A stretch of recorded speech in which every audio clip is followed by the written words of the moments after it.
maybe.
Can you hear me on Zoom?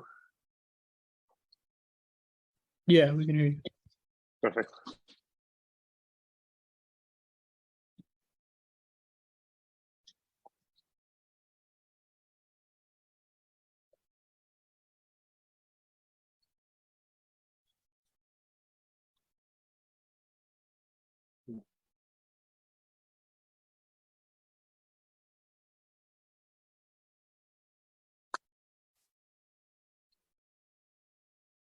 Yeah, hello everyone. Can you all hear me?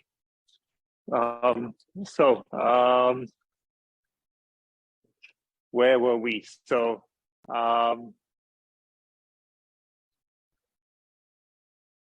last time we almost finished Q-learning. So we almost done with module 4, which is on reinforcement learning. We have a few slides that I wanted to go through about Pac-Man, which I didn't manage to do last time. But anyway, today we're starting a new module on knowledge representation and logical agents. And here we use logical reasoning to talk about knowledge and knowledge databases and how we use, for example, entailment, how we use propositional logic to build smarter and intelligent agents. So a few announcements, mostly about the next quiz. So quiz 3, 4 will take place next week on Wednesday. Same format as before. So during class, second half of the class will be exactly the same. And with this one, we'll cover everything in modules 3 and 4. So minimax, alpha, beta pruning, all of these topics, everything we've covered so far. It's again open book. You can use all the slides. You can come with a laptop and sort of have the slide next to you when you do it. Same format as the other quiz, so you're kind of familiar by now. Any questions on that? No? Okay, good. So let's start with a bit of an overview. So remember last time we were talking about Q-learning, and we stopped here at this slide showing how Q-learning converged after many episodes on this grid world example. And remember Q-learning, can somebody tell me what was Q-learning doing? Somebody? How was it different from a value iteration and a policy iteration? Yeah. We validate Q states. Yes, we take into account actions. Yes, exactly. So now we have actions into account. We also optimize for actions, not just the states. This is what Q-learning is about. Notice that for each state, we have 4 actions. We can go north, south, east, west, and each one of them have different Q values. Sometimes they're low, sometimes they can be higher. So and the higher ones are better. So then we take the ones for each state. We take the ones that maximize, which have the highest Q value basically. So in this case, this one, which is 0.28. So we go left. So Q-learning gives us Q values for each state and action tuples. Okay. Hope it's all clear by now. And one problem, though, again, with Q-learning is that in realistic situations, we cannot learn everything. It's too much to learn. It's too many states, too many actions to hold in memory. In general, we want to generalize. We want to be able to somehow make these algorithms work without sort of keeping all these tables into memory and for all the states. For example, let's do a quick exercise. For the grid world, how many states, how many Q states are we going to have? Can somebody tell me? Yeah. And how do we compute that? How many states are we going to have here? Somebody? Somebody else? How do we compute? How many Q states are we going to have for this example? Anyone? Yeah, there you go. Exactly. Four are the number of actions we can take times the number of states on the board. So the number of states are the number of squares that are valid. So we have 1, 2, 3, 4, 5, 6. We skip this one, 7, 8, 9, 11, 12. Well, we won't need to hold these because these are n states. But let's say, for the fraction, we can 12 minus 1, 2, 3, so still 9 states. So 9 times 4 is 36. We have to store 36 different Q values.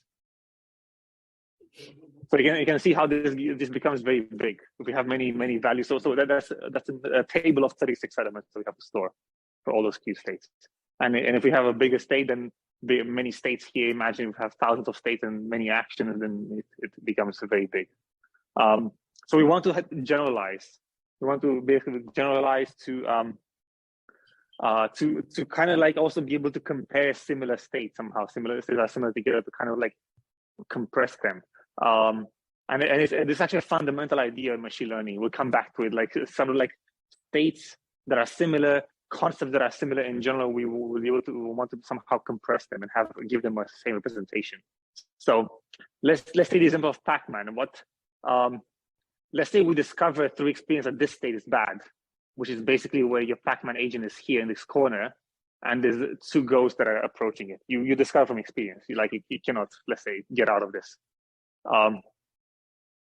In general, for example, in naive Q learning, we won't know anything about this state, for example, or its Q states, because this is completely different. Now the Pac-Man agent is not in the bottom left, is in the top right corner.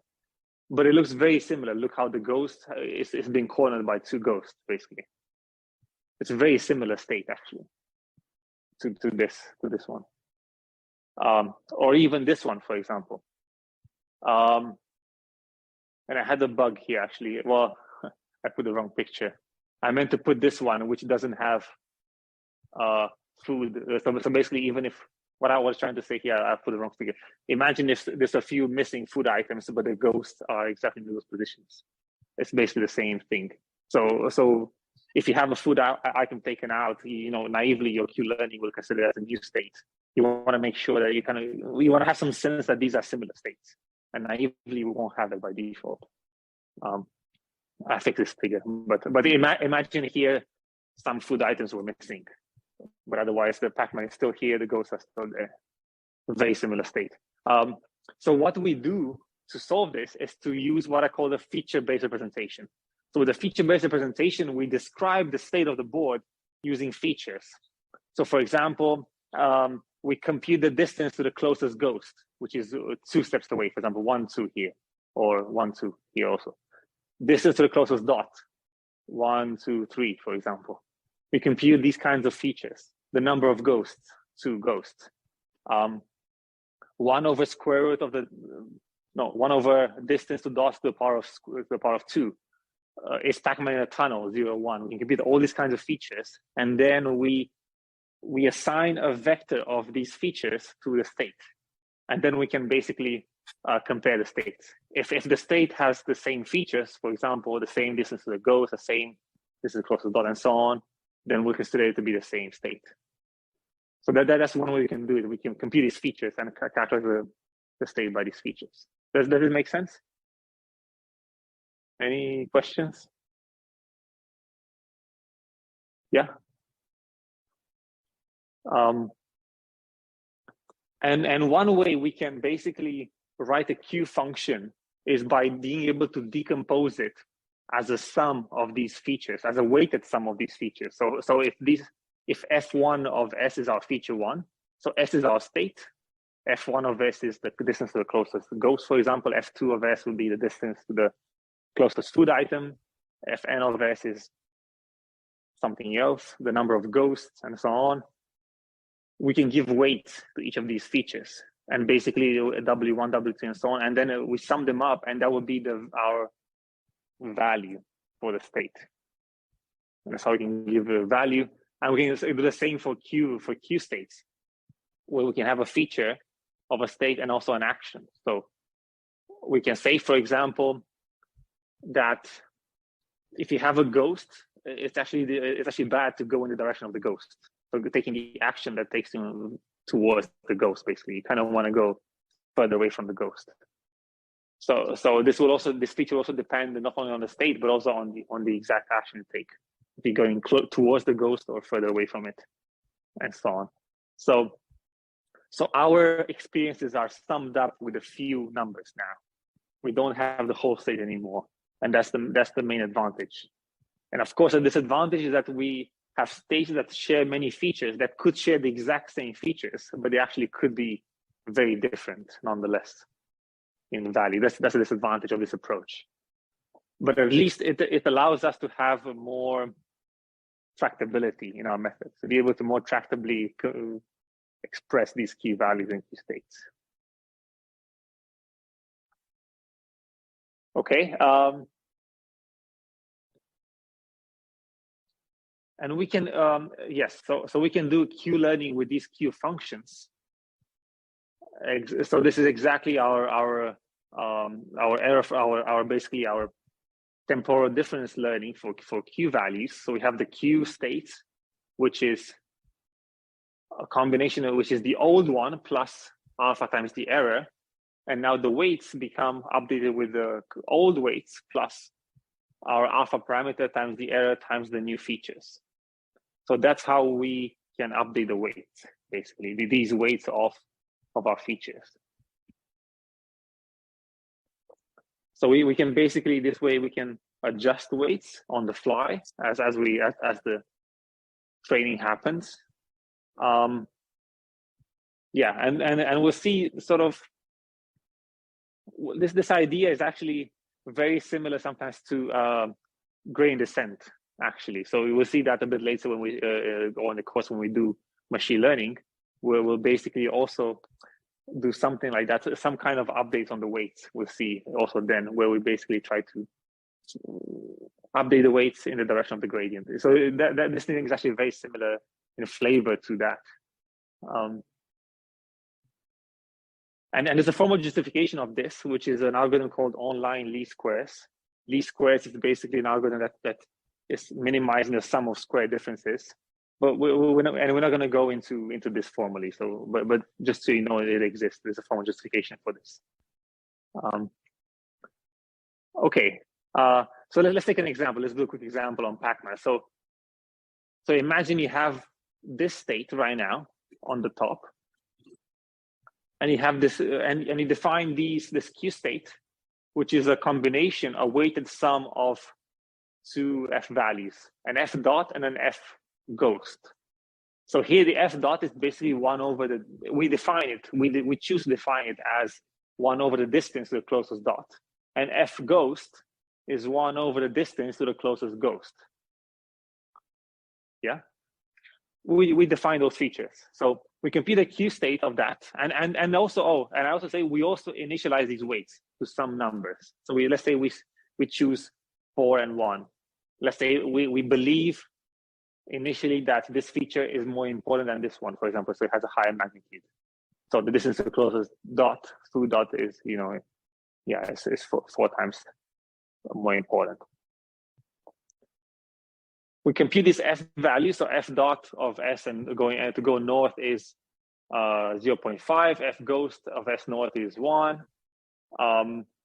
Q of S and A would be equal to +1 because of this equation. So we do 4 times 0.5 minus 1 times 1, which would be that. So then we end up going north.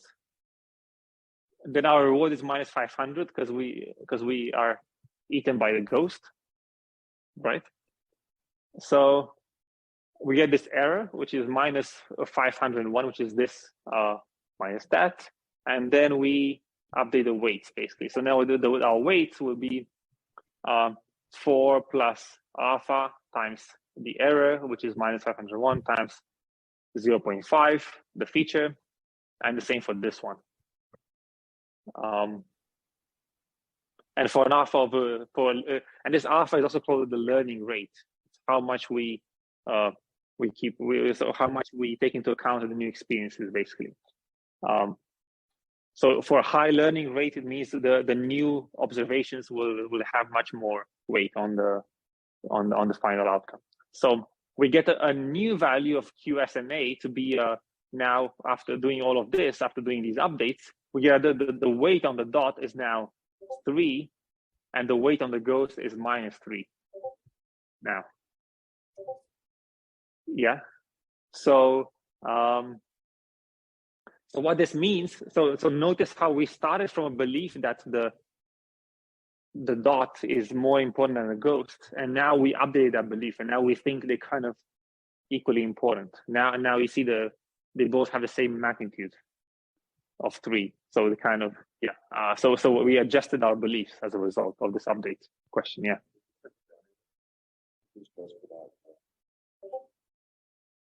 This is just for this one state in action. Yeah, it's an example of running through it. Yeah.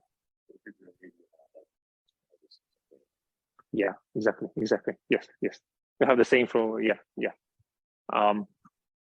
So here the state is basically the state of the whole board, which is your position of the Pacman agent, but also the position of the ghost.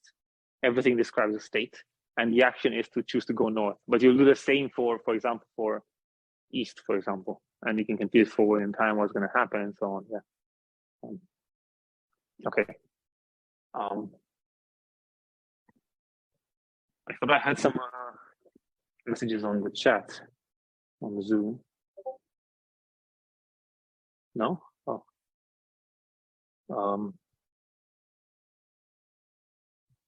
So okay. So that was basically what I wanted to talk about today. So in summary, basically Markov decision processes are a common framework, a very common framework for planning and uncertainty quantification, and the solution is a policy rather than a plan generally. Remember, we get a policy which tells us what are the optimal actions for each state.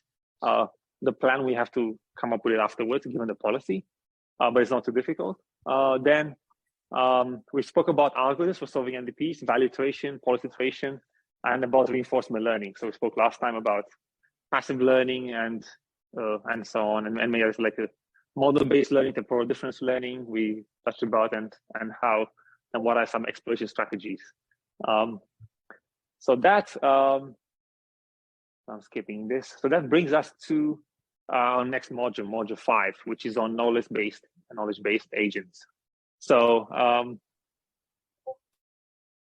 yeah, so basically this idea is basically that we have agents that live in an environment and they take action. They have some actuators. These are some kind of like ways to take actions. Like they have some arms, some legs, some wheels, or they can speak to humans, or they can do all kinds of, for example, they can post on the internet. These are all kinds of actuators, for example, and they also have sensors in which they perceive the world and sort of like come back with with a better understanding of the world.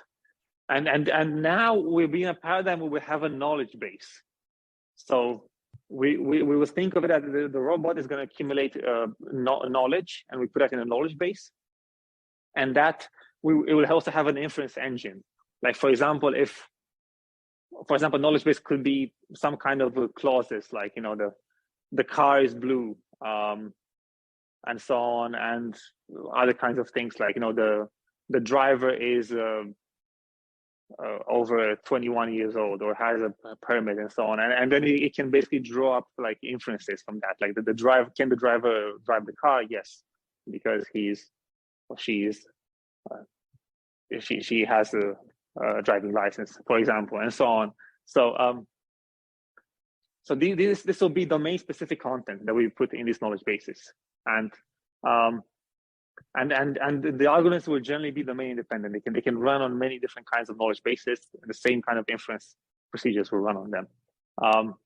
So we'll start with an example of what we call the Wumpus world, which is this kind of old school computer game that was being played in the 70s, where basically it was about an agent that was exploring a cave, and there was this very big monster called Wumpus.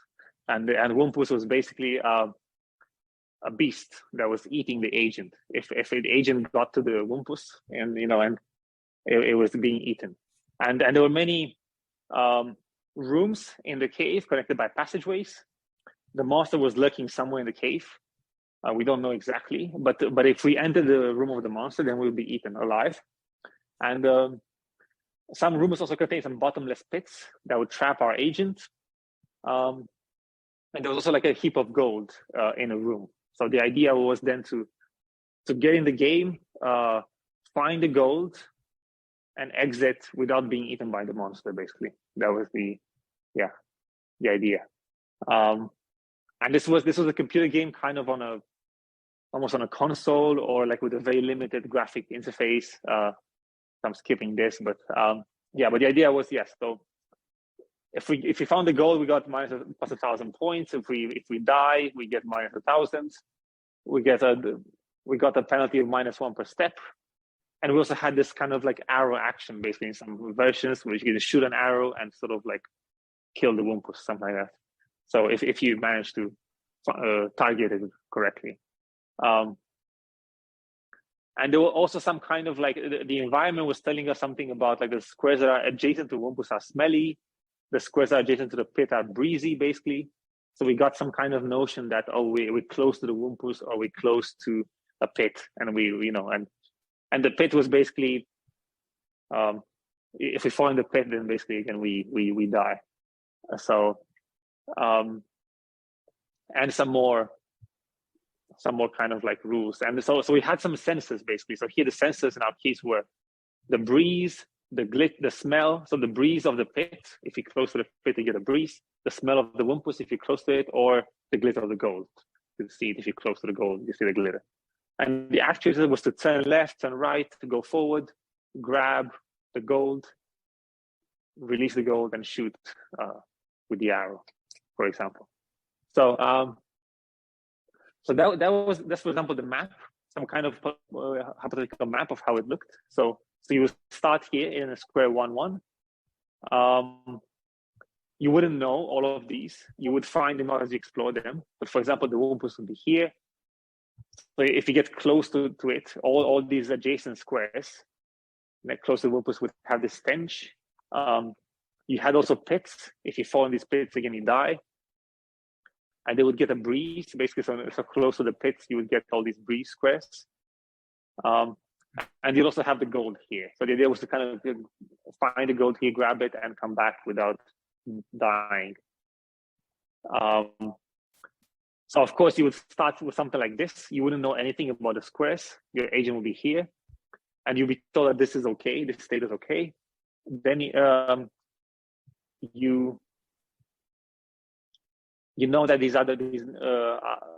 adjacent squares are also okay, and then you make an action. Then you go to this one, and then here you see that there's a breeze here, this B. So basically, now you know that either here or here there is a pit, and you don't know where exactly it is. Yeah. So so you don't know this. So you have uncertainty, and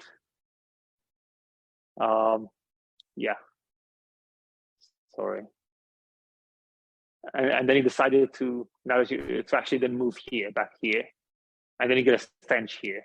You get a new information. So you're wondering, is the Wumpus here? Maybe, maybe not.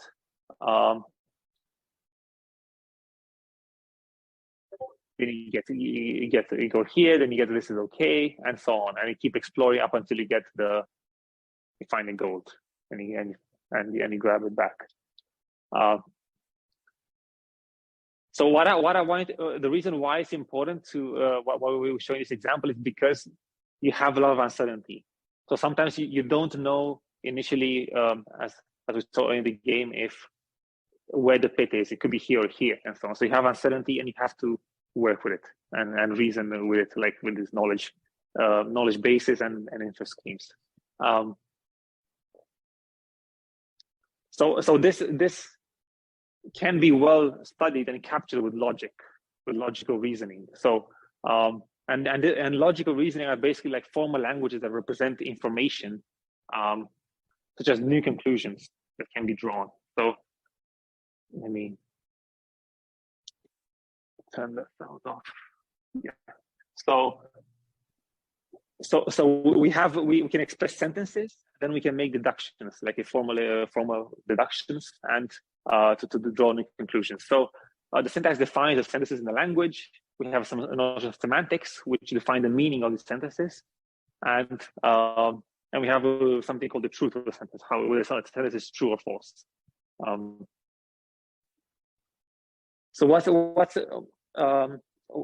there's something to be said about how this is connected and conceptualized with the world. So we have our real world here, and then what we have is on the top, we have some kind of conceptualization of the world, like an abstract representation of it. And this is what logic does. It really abstracts away details in the world. So we don't have, for example, if you talk about a car, we don't care if it's a big car, small car, like maybe a car with like bigger wheels, or like what kind of shape it has, a color, and so on. We just consider it as a car, and then this is a knowledge basis, for example. So we abstract away all these details, and we have some facts about the world that's holding the real world, which represent with sentences in abstractly. So the car is fast, and so on.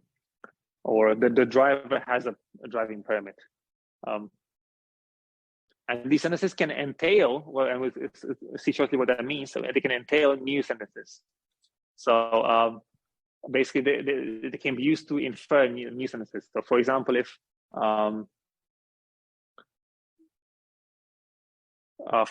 all people with a driving permit can drive a car, then we can say then a new sentence is like Anna is a person with a driving license or driving permit. Then therefore we can infer that and entail that Anna can drive the car, basically based on these two.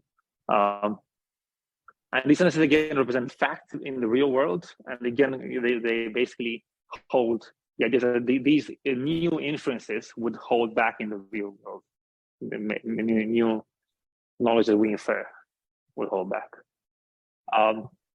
So this brings us to the concept of entailment. And entailment is basically means that one thing follows from another. And the way we write that formally is that it's like this: it means that the knowledge base KD entails sentence A alpha. So it means that from the knowledge base we can infer this particular sentence alpha. And more formally, a knowledge base B entails sentence alpha if and only if alpha is true in all the worlds where the knowledge base is true. So this is the formal definition. So it's true if and only if alpha is true in all the worlds where the knowledge base is true.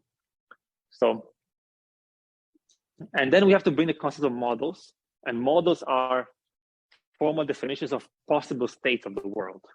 So we say that M is a model of a sentence if A is true in the model M.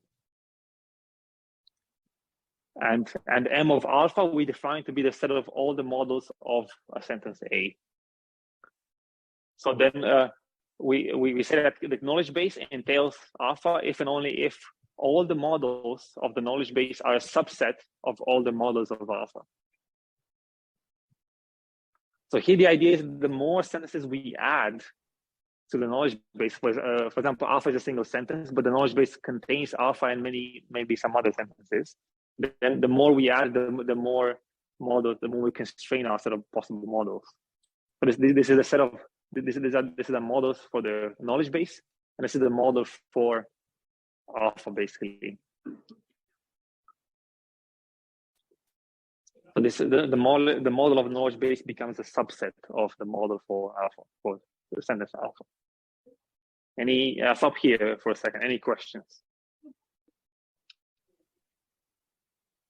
So far we just done some definitions, and we haven't. Yeah, we defined what entailment means, what is a model, what is a sentence, and yeah.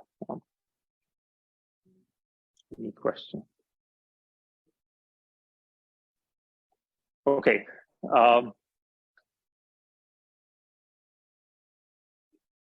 So let's see the concept of entailment in the Wumpus world. So after we encounter this state that we have a breeze here, what are the possible worlds for this given state? You know, so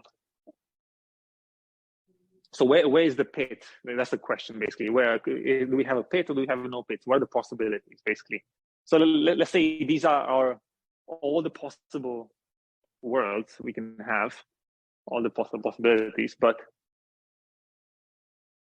only these can actually happen because we noticed there was a breeze there, so the pit must have been close by.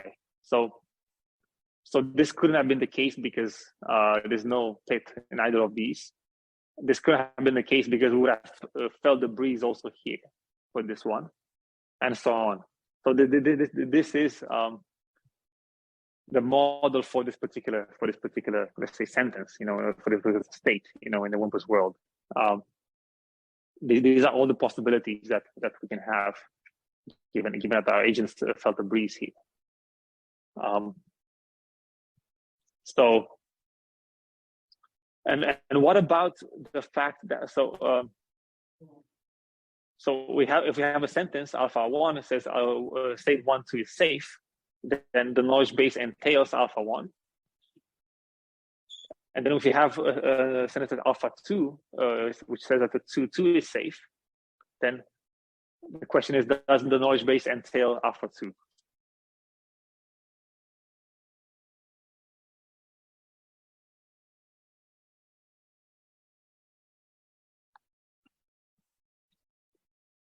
Do we have that? Do we have that the knowledge base entails alpha 2?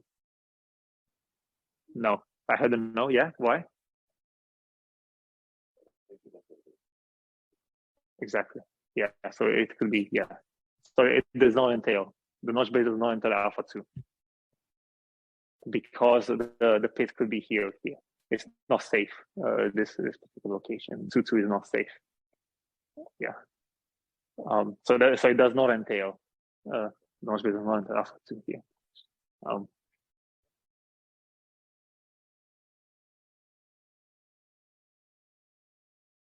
Yeah.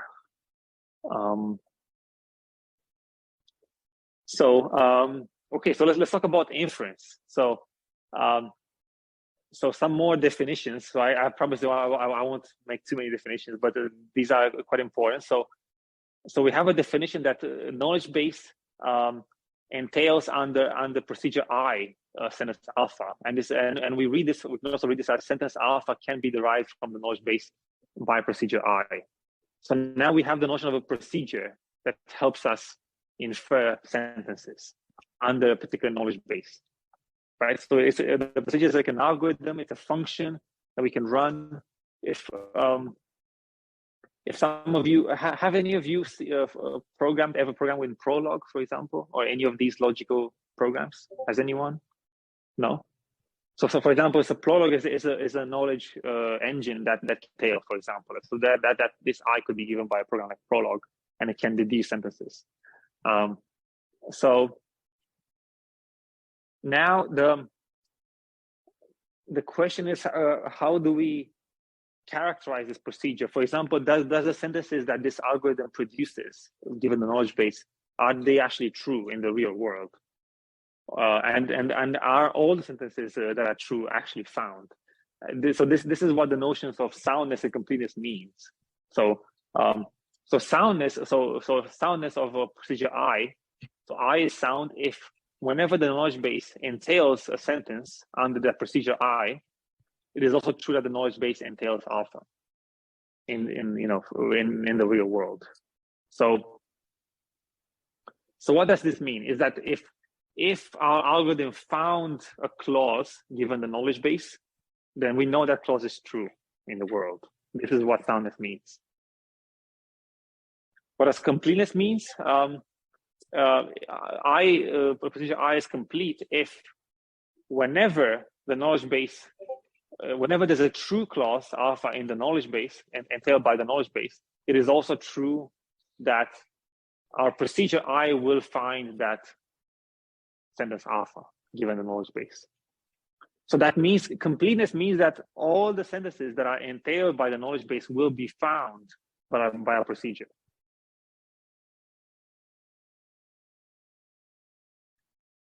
Let me do, okay, let's do a quick exercise on the blackboard.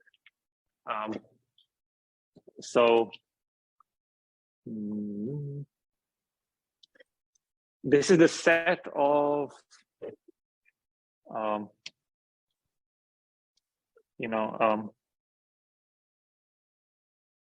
like that.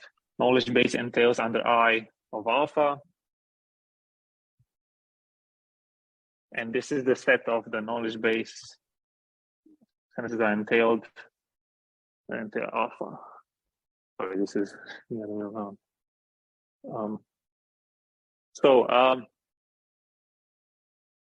Is our procedure I here sound?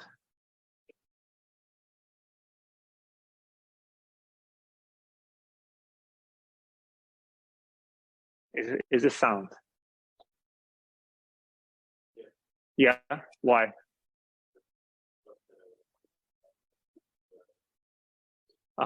Exactly. So because all the sentences that are derived by a procedure are also true in the actual world. The subset of all the sentences that can be derived, can be actually derived. Is it complete? No. Yeah. Why? I heard a no somewhere.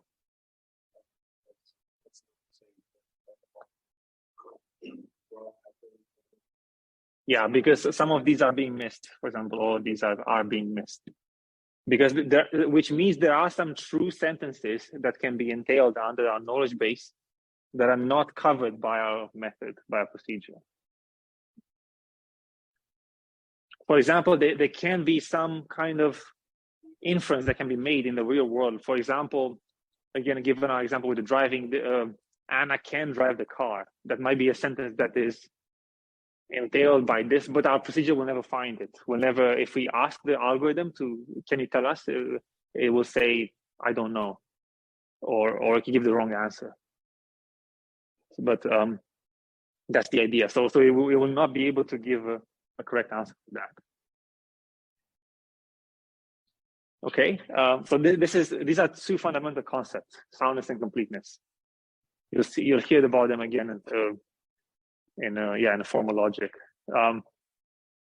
So to do these entailments and talk about the sentences and the logical statements, we will have to use propositional calculus, which is basically a form of calculus that contains sentences that are absolute sentences, A, B, and C, for example, and we can do A times B implies C. I'm assuming in this course that you're familiar. You've seen propositional calculus before. How many of you have seen it? How many have not seen it? So what about the others?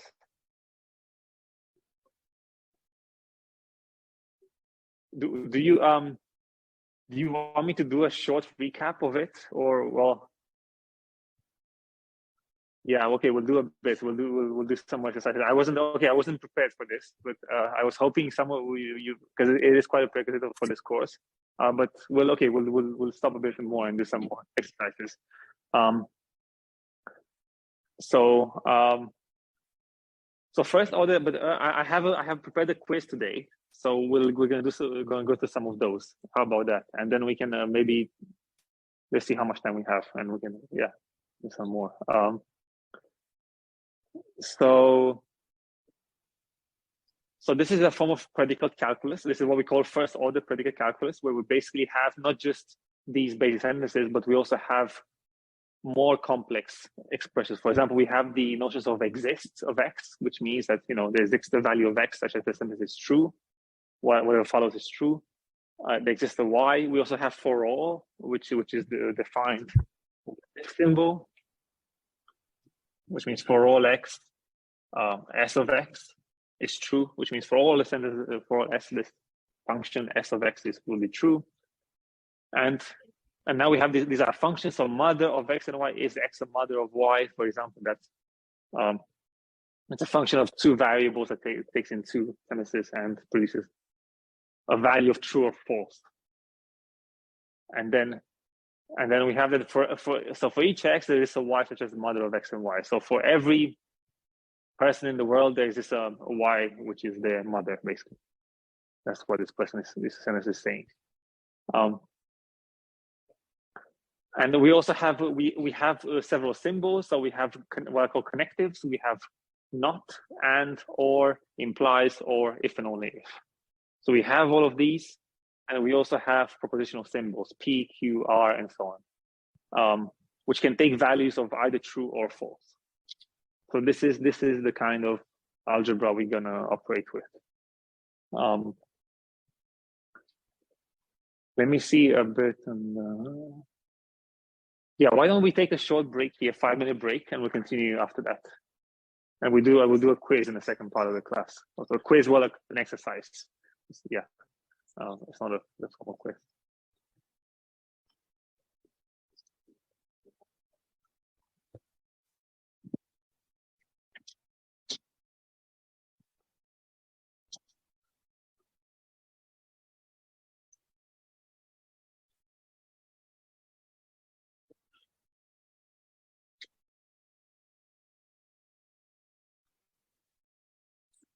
Yeah. Oh. I didn't get it.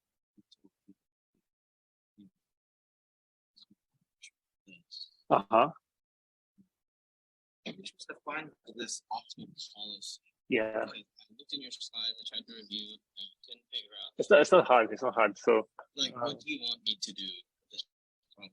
Because honestly, I don't really know. And then when I get back down to here, I'm just guessing this because I just know that you're supposed to do development equations recursively, and then there's this discount factor, and I know you cubed this or something. Yeah. Let me try to. Let me just. I'm lost.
Okay, so let's continue.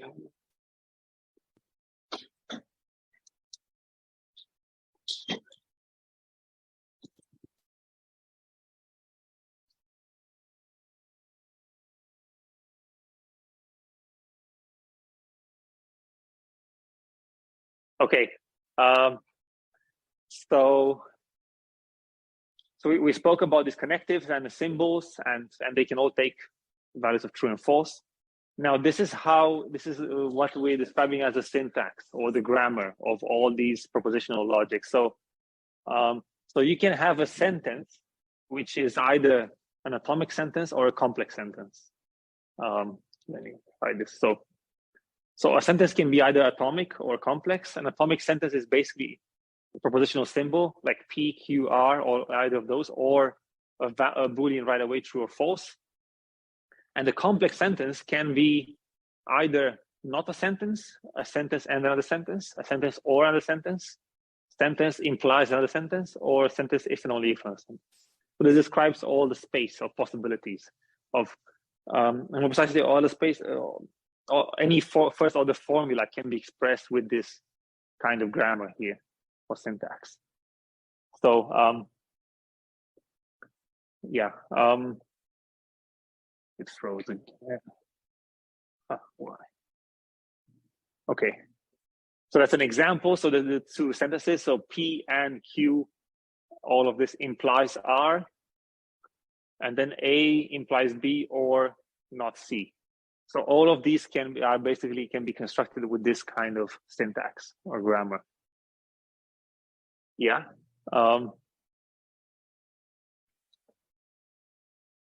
Let's do a few examples quickly on the board. So if for the first sentence, since some of you wanted to do some recaps, so if we assign these values, so what if we assign P is true, Q is false, and R is true? So what's going to be the first example, the first sentence? So P and Q implies R. So P and Q implies R is basically the same as true and false implies true. I just took this randomly, but so what is this? What is true and false? False implies true. Is this true or false? This is true. Yeah, because falsity implies anything. So basically, like if the sentence initially is false, then you can have either true or false at the end. This will evaluate the true. Yeah. What about the other one? Let's do another example. So for the second one, we have A, B, and C. So what if we assign some random values again? A is false. Just off the top of my head, B is, let's say, true, and C, whatever you prefer, false. Let's see. So A implies B or not C. So A implies B is false, implies false, or not C. This is not false. What is false implies false? True. True or not false. Not false is, so by the way, so here, you first do like this. You first evaluate this one, not false. So you don't, this is how it not has precedence as an operator over the other ones. Yeah, so also if you see something like not A or B, if you don't see the brackets, it generally means this. If there's no brackets, so a not will have precedence over it. So you won't do first A and B, you'll do first not A.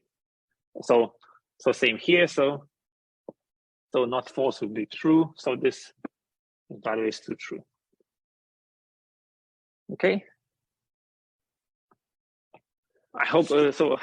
Do you have any questions about these? Are you familiar with that? Everyone good? Okay, I'm glad. So So let's talk a bit about models in propositional logic. So we can make an assignment of a truth value, false or true, to every atomic sentence. And then, like, so for example, let's say if we have A, B, C, and D are the proper sentences, like,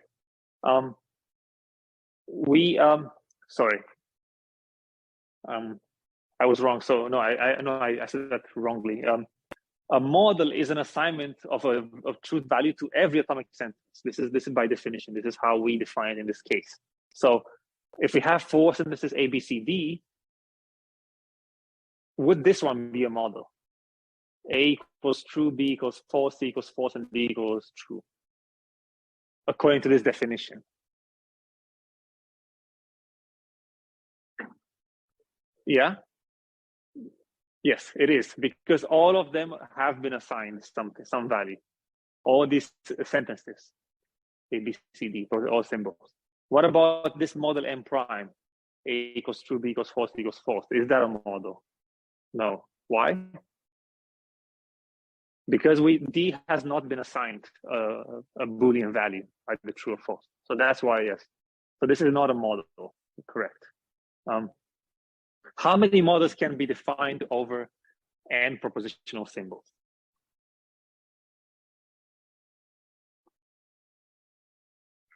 Two to the power of n, correct. Correct, yes. Each one of the n symbols can be either true or false. So here we have 4 of them, A, B, C, D. So then we have 2 times 2 times 2 times 2, so 2 to the power of 4, 16. Okay, so we need to introduce the idea of semantics. So semantics basically determine how the truth value of any sentence in a model can, basically, that's what semantics tells us. So the truth value of true is true, the truth value of false is false, the truth value of each atomic sentence is given by the model with the interment operator, and the truth value of every other sentence is obtained recursively by using truth tables. So and truth tables are, I hope you've seen also truth tables before. So for example, we have A, we have B, we have all possibilities, A and B are both true, true and false, false, false, and false, true. And we can compute the truth value of any other slightly more complex combination. So not A would be false, false, then true, true, and B. Do I need to go over these? Can I move on? Yeah, or is everyone good? Okay. Nice. So let me finish a few things about some observation. Then we're gonna do some exercises. So I wanted to make some remarks about this one, this implies operator. So we saw briefly here, a few of us got confused when we used it here. This false implies true. Actually, that's actually valid true. A few people get confused by this operator. In general, like I want to forget about these two first for now. Like we'll come back to them. We read that A implies B as if A is true, then B must be true. Otherwise, if A is false, B can be anything. That's how we read this. So I'm just. This is a slide mostly for those of you who are might be a bit confused about it. Some people have trouble. So this is the meaning of it. So if A is false, falsity implies anything, can imply absolutely anything. So B and if A is false, then B can be anything. This whole thing will invalidate to true. And these are some examples. So if 5 is odd, this was just the example. So if number 5 is an odd number, then Tokyo is the capital of Japan, then basically this is valid, and these are both true. So then this is valid to true, basically. 5 is odd implies that Tokyo is the capital of Japan. But if 5 is even, then I can make basically any assumption about anything about the. I can say that Sam is smart or not smart. So it doesn't know. Actually, I have to say that if this is false, it doesn't say anything about what B is, because it can be absolutely anything. Sam can be smart, Sam can be not smart. It doesn't say anything about it. That's another way to think about this implies operator.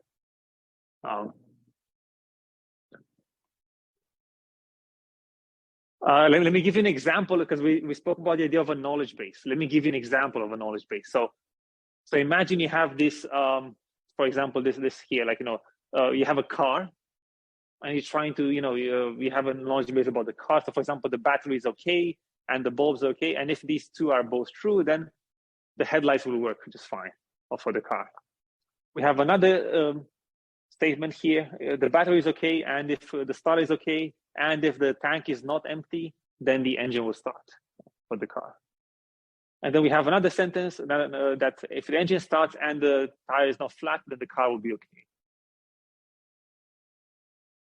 And notice how this engine start is also appears here previously in this other sentence, and so on. And many of these are shared across sentences. And then we also know that the headlights work, but the car is not okay. One second. So this is an example. So I wanted to show this is an example of what we call background knowledge. Sentences 1, 2, and 3 are background knowledge. We know in general about the car. And sentences 4 and 5 are observations. So you took the car to a service, and you saw that the headlights work, but the car was not okay. So and this is the powerful thing about logical reasoning. We can use this to make inferences. So why did the car not start, although the headlights worked? So you go back using this knowledge base and try to find, did it have a flat tire, or maybe the engine didn't start? Well, why did the engine not start? Maybe the gas tank was empty. All this stuff. So it helps you go back and find the root cause. Why did the car not start? So this is a powerful thing about logical reasoning. You can find out the causes of these things. I'll take your question. Yeah. Some of these errors can be two ways or both ways.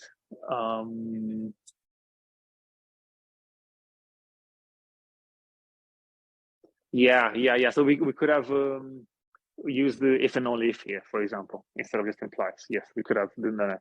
Yeah. So it's important how you define those rules. Yeah. Any other questions? Does it make sense? Yeah. And I can say a bit. So there's some big knowledge bases actually. There's been there. So there was a project called, I think it was called COQ, something like that. Basically, or no, there was an inference program. There was a big project. I forgot the name. Where basically they've been building a knowledge base for something like 20, 30 years. I have to check it. I forgot the name of it. Does anyone know what that project was? And people have been building up these knowledge bases on so many different, on animals, on cars, on all these different domains for many, many years. And basically they can do this kind of inference schemes and things. And actually I forgot exactly the name of the project, but I'll look it up for next time. So I'll show you. Anyway, so it's something that people have been doing for a while, and yeah. Okay, but that brings us to the end of this lecture. But I wanted to let's do a short exercise now, because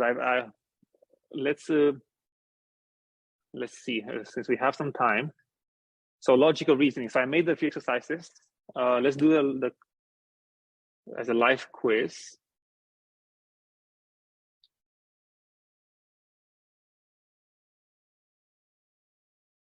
Okay. So if you join on your phones or on your laptops, we'll get started very soon.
Yeah, yeah, yeah, good, yeah, go.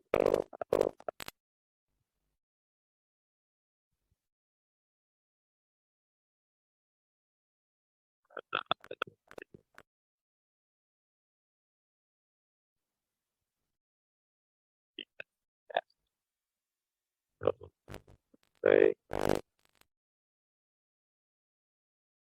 no,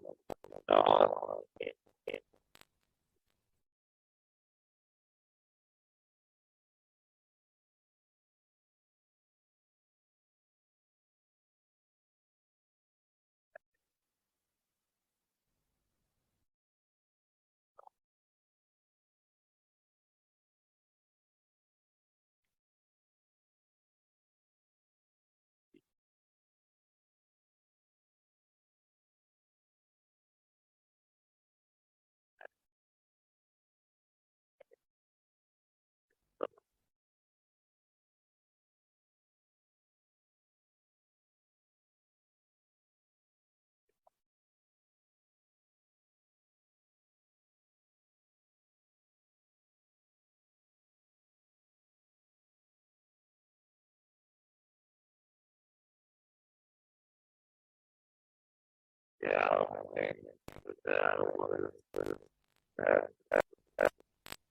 next question.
on the side of it.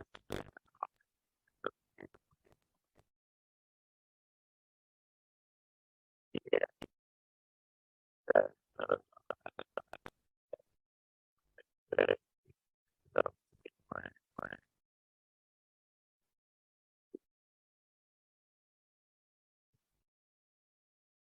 on the either they can be the right all of it. Yeah, we have somebody who is the kind, yeah, yeah.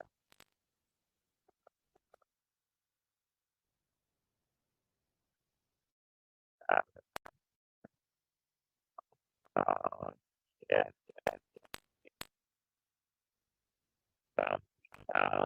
is that, that,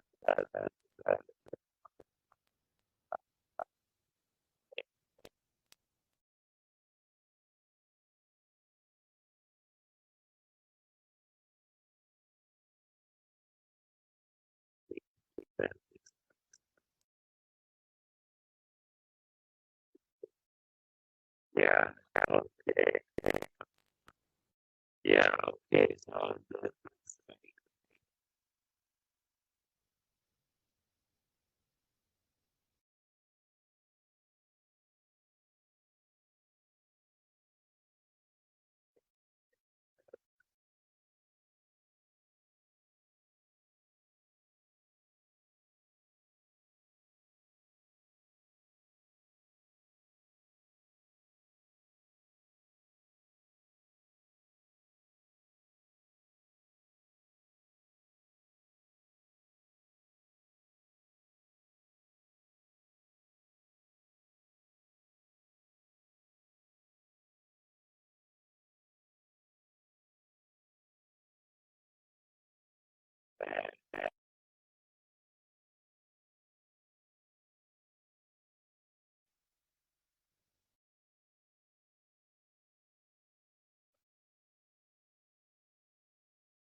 kind of like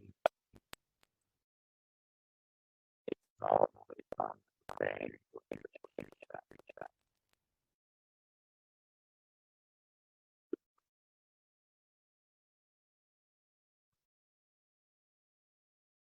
That's amazing.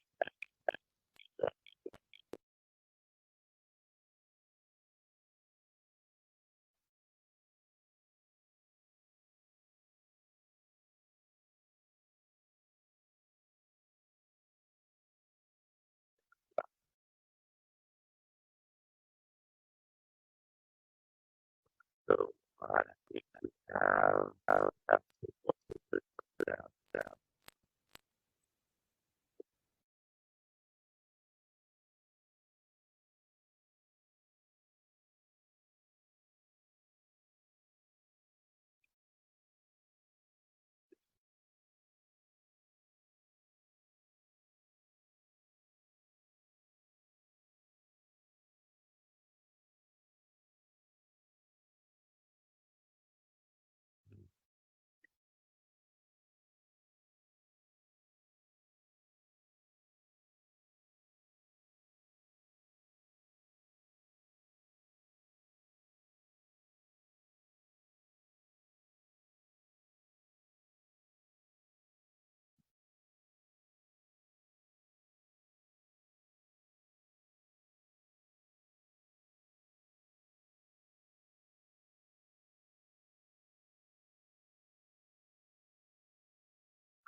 But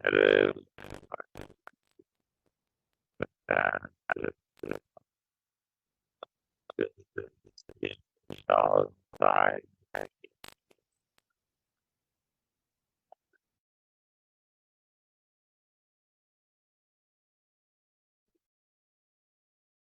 outside so yeah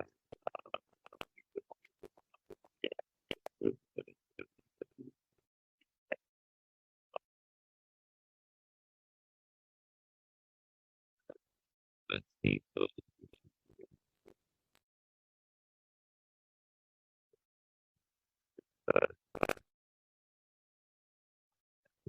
side 1 4 6 6 1 6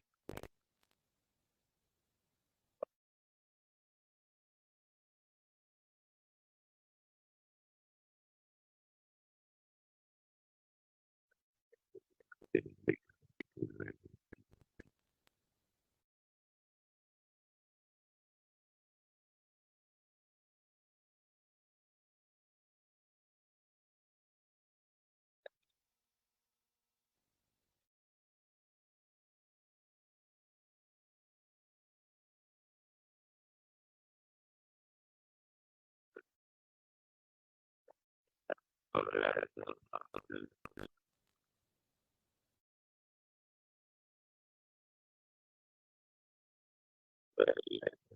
yeah uh,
right uh,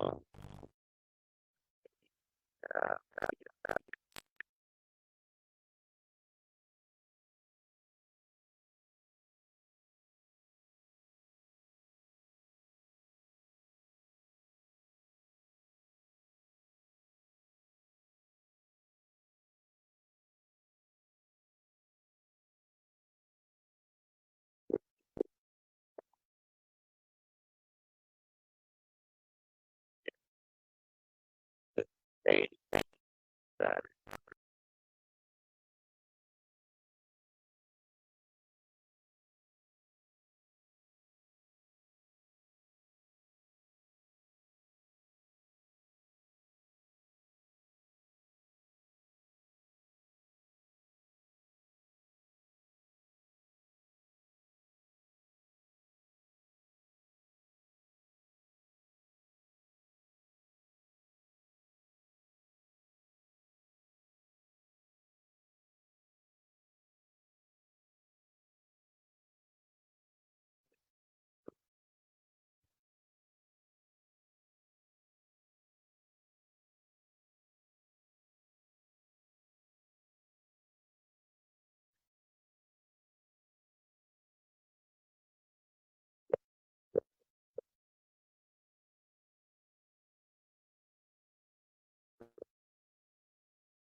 Okay.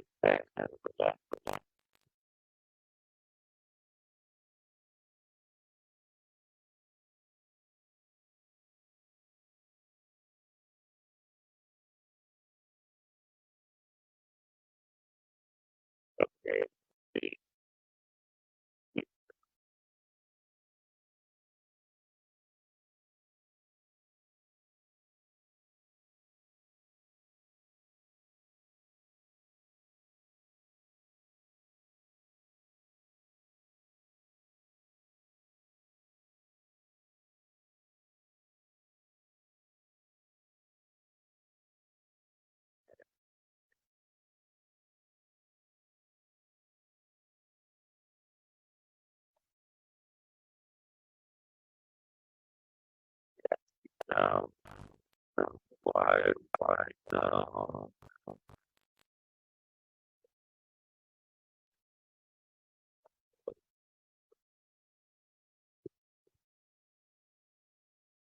So, I know.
So,